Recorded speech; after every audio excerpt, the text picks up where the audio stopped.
नमस्कार, अपना प्रदेश उत्तर प्रदेश उत्तराखंड देख रहे हैं आप। मैं हूं आपके साथ पूजा मोहन पांडे। बुलेटिन की शुरुआत करेंगे पूर्वांचल के पराक्रम के साथ। जी हां, पराक्रम पथ पर आगे बढ़ते हुए विकास के मार्ग से पूर्वांचल जुड़ चुका है। पूर्वांचल एक्सप्रेसवे की सौगात मिली है।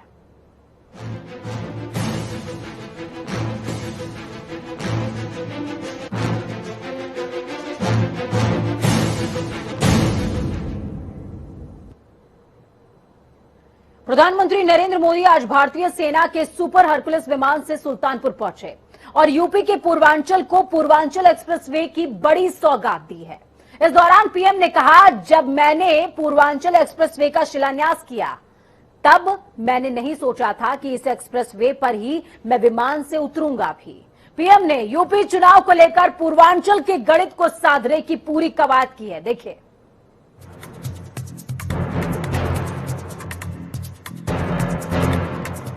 उत्तर प्रदेश के पूर्वांचल में आज की तारीख बेहद खास है, ऐतिहासिक है। पूर्वांचल के लिए आज का दिन खास क्यों है, इसको आप एक्सप्रेस वे पर उड़ते लड़ाकू विमान की गर्जना से समझ सकते हैं।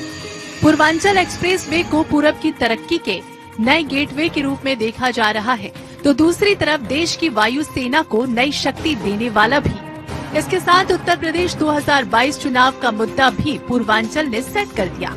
अयोध्या से शुरू हुआ चुनावी दांव अब पूर्वांचल एक्सप्रेस वे तक पहुंच गया है।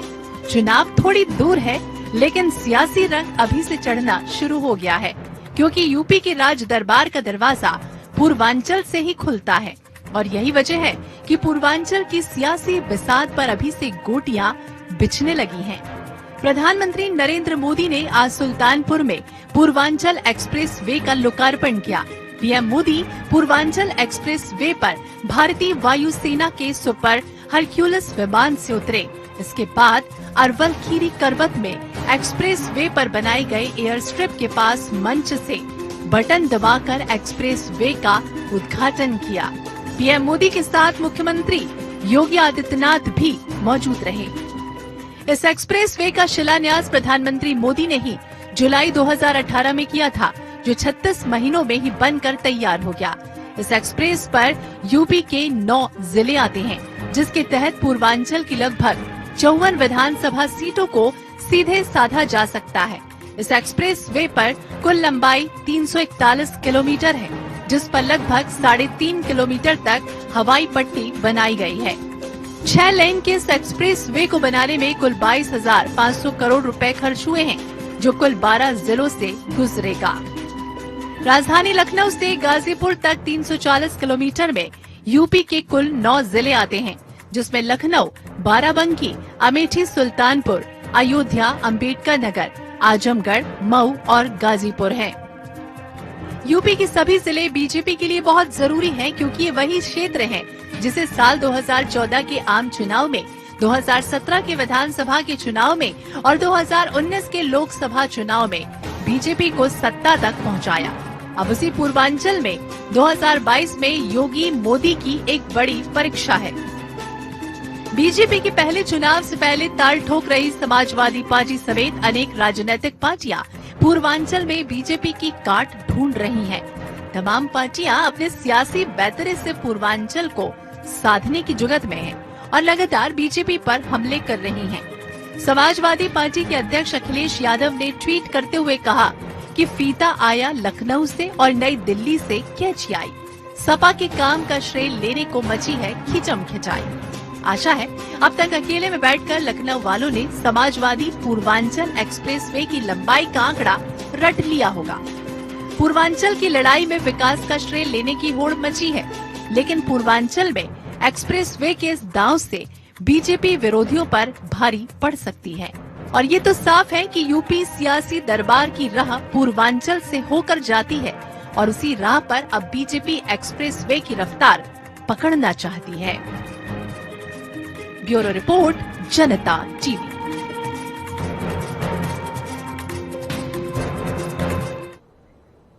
तो इस एक्सप्रेसवे की रफ्तार किसको जीत का गंतव्य देगी, ये देखने वाली बात होगी। दूसरी तरफ प्रधानमंत्री नरेंद्र मोदी ने आज सुल्तानपुर में पूर्वांचल एक्सप्रेसवे का लोकार्पण किया। इससे पहले वो पूर्वांचल एक्सप्रेसवे पर भारतीय सेना के सुपर हरकुलिस विमान से उतरे। वो पहले पीएम है जो हरकुलिस से किसी एक्सप्रेसवे पर उतरे हैं। उन्होंने कहा कि 3 साल पहले जब मैंने पूर्वांचल एक्सप्रेसवे का शिलान्यास किया था तब मैंने सोचा भी नहीं था कि इस एक्सप्रेसवे पर मैं ही विमान से उतर भी पाऊंगा।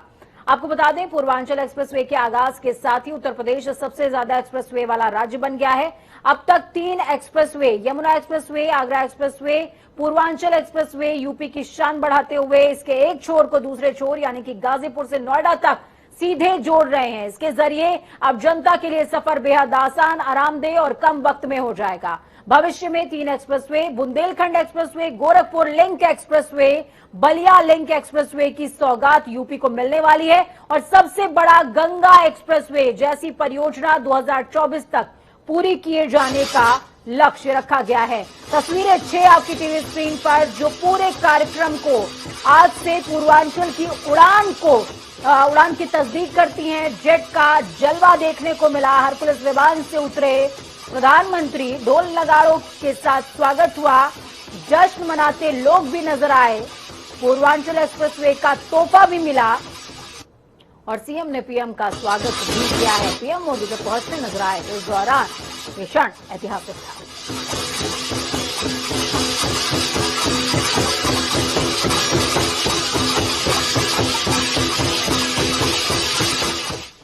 वहीं पीएम मोदी ने पूर्वांचल एक्सप्रेसवे के उद्घाटन के बाद पूर्वांचल की धरती को नमन किया और इसके बाद बिना नाम लिए विपक्ष पर जमकर निशाना साधा है। क्या कुछ कहा, सुनिए।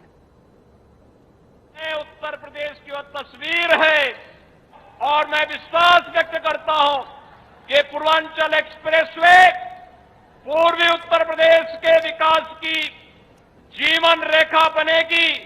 यहां पर न केवल यातायात की सुगमता की दृष्टि से बल्कि विकसित होने वाले औद्योगिक क्लस्टर के माध्यम से भी रोजगार की ढेर सारी संभावनाओं को आगे बढ़ाने में मदद मिलेगी। भाइयों बहनों, मैं एक बार फिर से पूर्वांचल वासियों को पूर्वांचल एक्सप्रेसवे प्राप्त होने के लिए हृदय से बधाई देता हूं और आदरणीय प्रधानमंत्री जी का हृदय से स्वागत और अभिनंदन करता हूं।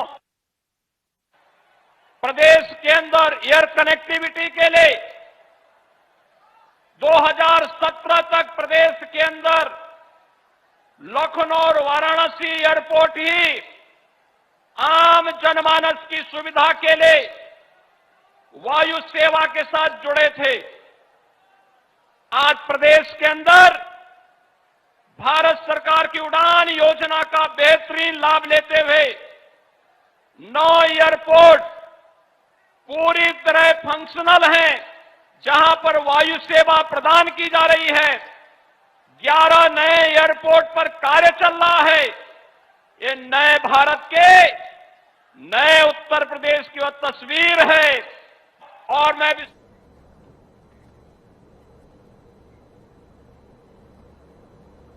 चलिए ग्राउंड जीरो का रुख करेंगे। हमारे साथ में तौकीर किदवई जुड़ चुके हैं राजधानी लखनऊ से लाइव। तौकीर, क्या कुछ अपडेट है? जिस तरीके से आज एक्सप्रेसवे का उद्घाटन हुआ है, लोकार्पण किया है प्रधानमंत्री ने, सियासत भी खूब देखने को मिली। समाजवादियों ने पहले ही उद्घाटन कर दिया। इस दौरान प्रधानमंत्री ने भी निशाना साधा। उन्होंने कहा कि मेरा साथ नहीं दिया गया और मैंने सोचा भी नहीं था कि आज मैं इस विमान से उतरा हूं और मैं ही मैंने ही शिलान्यास किया और मैं ही लोकार्पण भी कर रहा हूंगा। देखिए, कहीं ना कहीं पूर्वांचल एक्सप्रेसवे को उपलब्धि मानकर सभी पार्टियां बुलाने पर लगी हुई है। भारतीय जनता पार्टी इसे दावा कर रही है कि ये उसके कार्यकाल में बना है, जबकि समाजवादी पार्टी का दावा है कि उन्होंने इसका शिलान्यास कर दिया था और उसके वीडियोज भी उन्होंने जारी किए। जब वो मुख्यमंत्री सीएम अखिलेश यादव जब सीएम थे, उन्होंने उसकी वीडियोज भी जारी की कि एज सीएम रहते हुए उन्होंने ही इसका स्टार्ट किया था, शिलान्यास किया था।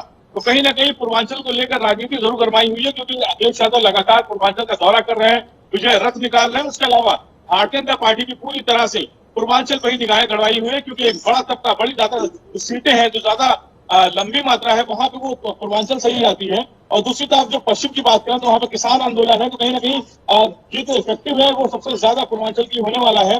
लेकिन इसे उपलब्धि जरूर माना जाएगा उत्तर प्रदेश के लोगों के लिए, क्योंकि ये एक बड़ी दूरी का जो एक्सप्रेस वे तैयार हुआ है। इसके साथ ही इस पर जो क्वालिटी है, जिस तरह से इसमें विमान उतर रहे हैं, वो कहीं ना कहीं बड़ी उपलब्धि उत्तर प्रदेश के लोगों के लिए होगी। और आने वाले समय में ये दूसरे स्टेट यानी कि बिहार तक इसको जोड़ेगा, तो कहीं ना कहीं एक जो लंबी दूरी है वो कम समय में लोग पूरी कर पाएंगे।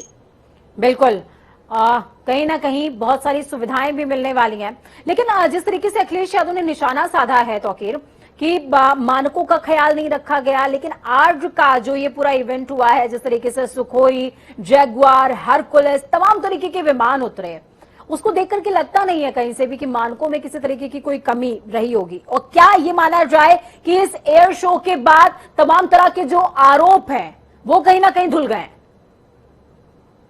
देखिए, अखिलेश यादव ने कल एक प्रेस वार्ता करके इस जो एक्सप्रेस वे का श्रेय लेने की भी कोशिश की थी और साथ ही आरोप भी लगाए थे कि इसमें जो फैसिलिटीज होती है उनका ख्याल नहीं रखा गया, मानकों का ख्याल नहीं रखा गया है। उनके जो कहना था कि वो शौचालय नहीं बनाए गए हैं, एमिनिटीज की कमी है, रोड की जो मानक होते हैं वो नहीं है, विटामिन इसमें इस्तेमाल नहीं किए गए हैं, प्लास्टिक रबर जो इस्तेमाल की जाती है उसको मजबूती देने के लिए रोड को, उसका इस्तेमाल नहीं किया गया है।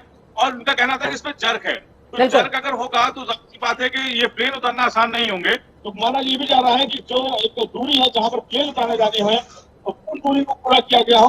लेकिन भविष्य में ये एक्सप्रेस वे मायने जरूर रखेगा, क्योंकि जिस तरह से इसको बनाया गया है, जो इसका रास्ता निकाला गया है, जो जिस तरह से इसके जिलों की कनेक्टिविटी है, वो बहुत मायने रखती है। क्योंकि जो कई ऐसे जिलों का जब आप जिक्र कर रहे हैं तौकीर, तो मेरे जहन में 9 जिले, साथ में 54 विधानसभाएं बार बार गूंज रही हैं, और वही 54 विधानसभाएं जो बहुत मायने रखती हैं चुनावों में भी। बहुत शुक्रिया हमारे साथ जुड़ने के लिए, अहम जानकारी ग्राउंड जीरो से साझा करने के लिए। तो प्रधानमंत्री नरेंद्र मोदी ने सुल्तानपुर में एक्सप्रेसवे का लोकार्पण किया, लेकिन प्रधानमंत्री नरेंद्र मोदी से पहले पूर्वांचल एक्सप्रेसवे का लोकार्पण समाजवादी पार्टी के कार्यकर्ताओं ने कर दिया। इतना ही नहीं, सपाइयों ने पुलिस को चकमा देकर एक्सप्रेसवे पर साइकिल यात्रा भी निकाली। सांकेतिक लोकार्पण में पूर्व मंत्री दुर्गा प्रसाद यादव और विधायक नफीस अहमद समेत सैकड़ों कार्यकर्ता शामिल रहे। इसे लेकर प्रशासनिक महकमा भी सख्ते में आ गया था। ये एक्सप्रेसवे उत्तर प्रदेश को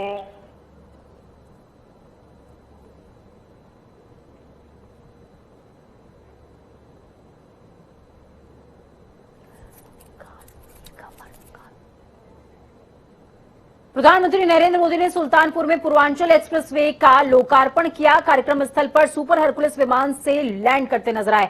जनसभा को संबोधित करके तंज भी कसा। पिछली सरकार ने नहीं दिया मेरा साथ, पीएम मोदी से पहले पूर्वांचल एक्सप्रेसवे का सपा कार्यकर्ताओं ने लोकार्पण भी किया है। तस्वीरें आप देख पाएंगे। अखिलेश यादव ने ट्वीट करते हुए कहा, सपा के काम का श्रेय लेने को होड़ मची हुई है, खींचम खिंचाई है।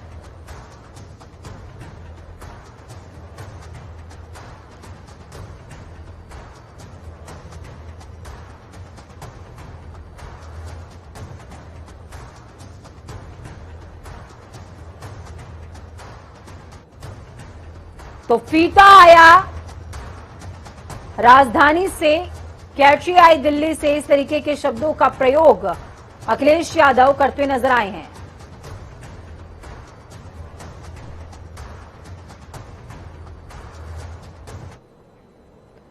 पूर्वांचल एक्सप्रेसवे पर क्रेडिट वॉर छिड़ चुका है। तो वहीं आज पीएम मोदी से पहले बाराबंकी में सपाइयों ने उद्घाटन को लेकर हाई वोल्टेज ड्रामा भी किया। सभा प्रमुख अखिलेश यादव के समर्थन में नारेबाजी हुई। ऐसे में पुलिस प्रशासन ने हैदरगढ़ विधानसभा के पूर्व विधायक राम मगन और साथ ही एमएलसी राजेश यादव उर्फ राजू को भी पुलिस ने गिरफ्तार किया। इसके अलावा एक्सप्रेसवे से अखिलेश के समर्थन में नारेबाजी करने वाले कई कार्यकर्ताओं को पुलिस ने गिरफ्तार कर लिया।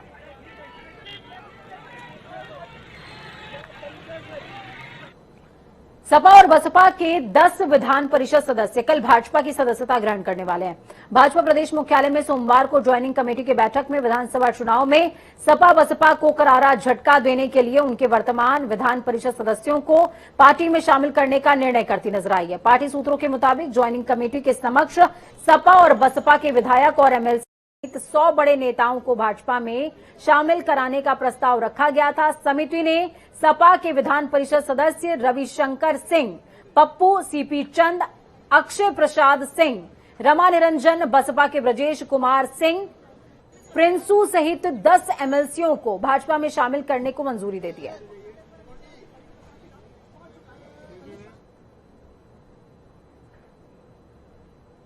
फतेहपुर की सांसद और केंद्रीय राज्य मंत्री साध्वी निरंजन ज्योति ने कांग्रेस नेता मणिशंकर अय्यर पर पलटवार किया। दरअसल मणिशंकर अय्यर ने मुगल और मुसलमानों को लेकर दिए बयान पर पलटवार हुआ है।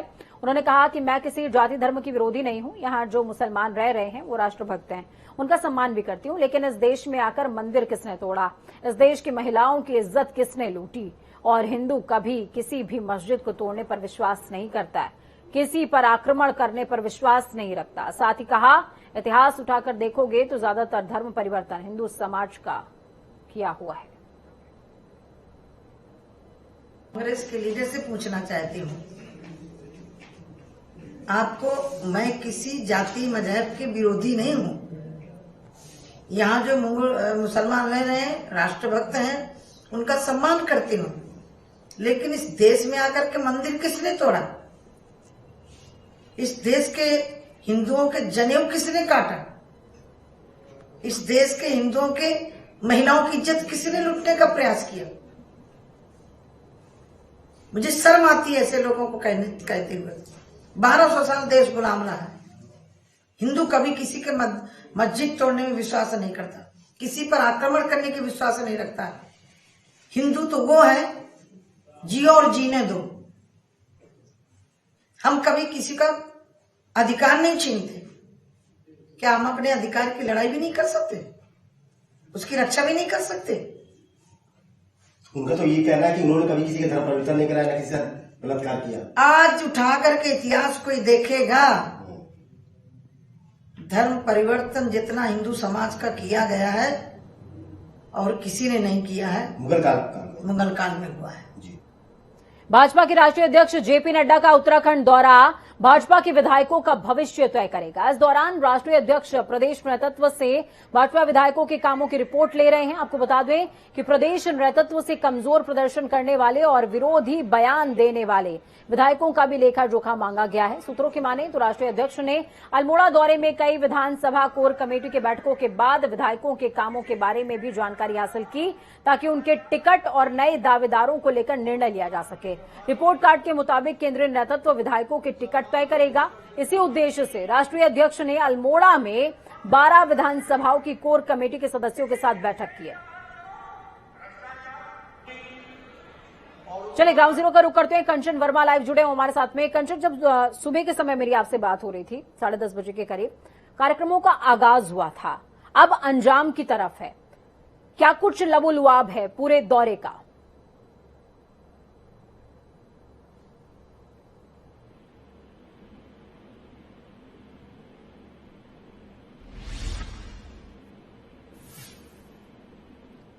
चलिए, कंचन की आवाज हम तक नहीं पहुंच पा रही, एक बार फिर से कोशिश होगी कि हम उनसे संपर्क कर सकें। चुनावी मौसम में जिस तरीके से रणनीतियां बदल रही हैं, दिन ब दिन बदल रही हैं, ऐसे में बेहद खास है जेपी नड्डा का ये दौरा, क्योंकि जेपी नड्डा की जो कार्यशैली है वो ग्राउंड को मजबूत करने में विश्वास करते हैं। जब आप उनकी कार्यशैली पर नजर डालेंगे तो वो समुदायों को एकत्रित करने में, उनको संगठित करने में विश्वास करते हैं।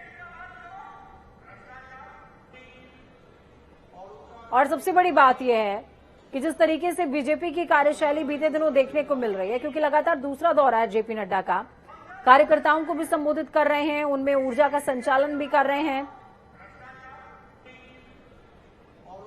उनको मंत्र देने का भी काम कर रहे हैं। कंचन एक बार फिर से जुड़े हैं हमारे साथ में। कंचन, सवाल वही है, जवाब आप पूरा कर लें। जी देखिए, सबसे पहले जेपी नड्डा यहाँ पे लोकतांत्रिक सेनानी सुभाष छाबड़ा के आवास पर पहुंचे। उसके बाद जो है उन्होंने यहाँ पर अंबेडकर प्रतिमा पर माल्यार्पण किया और फिर जो है शहीद ऊधम सिंह की प्रतिमा पर माल्यार्पण किया। इसके बाद वो सीधे जो है बंगाली समुदाय से रूबरू हुए, उनसे संवाद किया।